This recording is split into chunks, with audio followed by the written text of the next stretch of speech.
आधुनिक हिंदी साहित्य में एक कवि हुए सर्वेश्वर दयाल सक्सेना, शायद अपने नाम सुना हो उनका। बड़े प्रसिद्ध कवि थे, मेरे सबसे प्रिय कवियों में से एक है।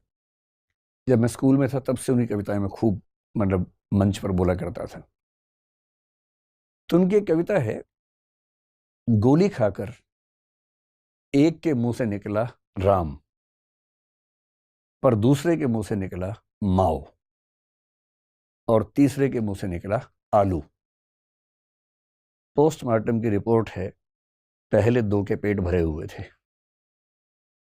खत्म हो गई, इतनी ही है। और अगर आप इस कविता को समझ पाए तो आप फिलोसफी समझने के लिए एकदम तैयार हैं। इस कविता का भाव यह है कि आप चाहे राम यानी कि धर्म के समर्थक हों, चाहे आप माओ यानी कि वामपंथ मार्क्सवाद के समर्थक हों, किसी भी विचारधारा, किसी भी दर्शन का समर्थक या विरोधी होने की पहली शर्त है कि पेट भरा होना चाहिए। पेट भरा है तो दिमाग में विचार आएंगे, पेट खाली है तो सपना भी रोटी का आता है। भरे पेट हर चीज होती है। कुछ लोग कहते हैं कि फिलॉसफी भरे पेट लोगों का दर्शन है, जिनका पेट भर गया है, फुर्सत में उनका क्या है, शौक है। हो सकता है सही बात हो। तो समझने की कोशिश करेंगे कि फिलॉसफी क्या है, जिसको हम भारत में दर्शन बोलते हैं, वो क्या है। और फिर मैं थोड़ी देर के बाद आपको इस कविता से लिंक करूंगा कि इस कविता से बात शुरू करने का क्या प्रयोजन था।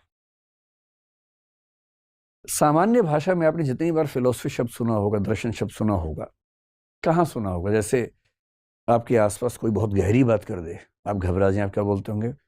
यह तो फिलोसफर है यार, तो दार्शनिक टाइप का आदमी है, ऐसे बोलते होंगे। कभी ऐसे बोलते होंगे, ज्यादा फिलोसफर ना बन, चुपचाप जी ले अपनी जिंदगी, क्या बेकार की बात कर रहा। लेकिन आपने कुछ चीजों पे गौर किया होगा। जैसे ये गौर किया होगा कि जब हम पढ़ाई करते हैं, आप बीएससी करें, चाहे बीकॉम करें, चाहे बीए करें, फिर एमएससी, एमकॉम, एमए कर लेंगे। जैसे ही उसके आगे बढ़ते हैं, सबकी degree same, MPhil, master of philosophy. ऐसा क्या होता है कि साइंस, कॉमर्स, आर्ट्स सब अंत में फिलोसफी हो जाते हैं? और एमफिल के बाद और आगे बढ़े तो पीएचडी, डॉक्टरेट इन फिलोसफी। यानी हर विषय को पढ़ने के बाद अंत में आपको फिलोसफी में ही जाना है। और कहते हैं कि हर चीज की शुरुआत भी फिलोसफी से हुई है। जो शुरू का मनुष्य था ना, बहुत बेचैन रहता था, बहुत परेशान रहता था। मैं समझाऊंगा आपको कि वो इतिहास का कौन सा प्रसंग है जहां पर ऐसा हुआ।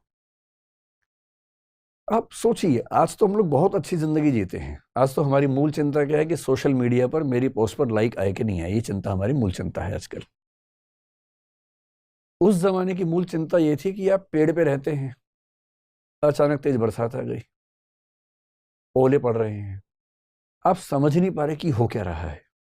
अचानक बाढ़ आ गई, क्यों आ गई? बरसात क्यों आ रही है? बहुत तेज आंधी तूफान क्यों आ गया? नींद क्यों आती है? उठते क्यों है? सूर्य कहां से आता है? चंद्रमा कहां से आता है? किसी को कुछ नहीं पता था। जिज्ञासा से भरे हुए लोग थे। सब लोग रोज सोते हैं, उठते हैं, एक दिन एक उठा ही नहीं। बदबू आने लगी थोड़ी देर के बाद, लोग उठा उठा के परेशान हैं। बाद में समझ में आया कि अच्छा भी शायद नहीं उठेगा, मर गया है। फिर एक दिन सपने में वो आदमी आ गया, अब वो परेशान की तो मर गया था, फिर आ गया सपने के अंदर। ये क्या चल रहा है? किसी ने बुरा किया, अचानक उसके ऊपर एक पत्थर गिर गया, तो लोगों ने कहा अच्छा, बुरे कर्म का बुरा फल होता है।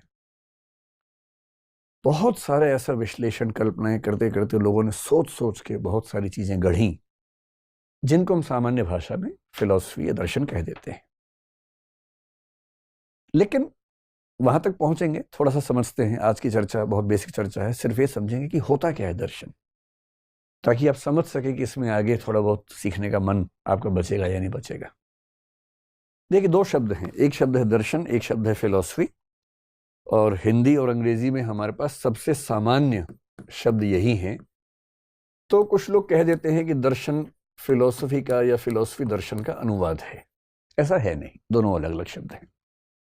ट्रांसलेशंस एग्जैक्टली नहीं होते हैं। दर्शन पढ़ेंगे, लैंग्वेज फिलॉसफी पढ़ेंगे, तो उसमें एक बड़ा महत्वपूर्ण सार ये भी है कि दुनिया के कोई भी दो शब्द पूरी तरह से पर्यायवाची नहीं होते हैं, सिनोमिनस नहीं होते हैं।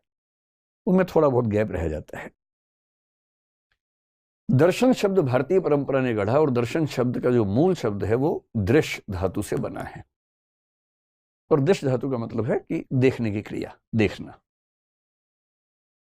अब देखते तो हम ही, आप मुझे देख ही रहे हैं इस समय, लेकिन मैं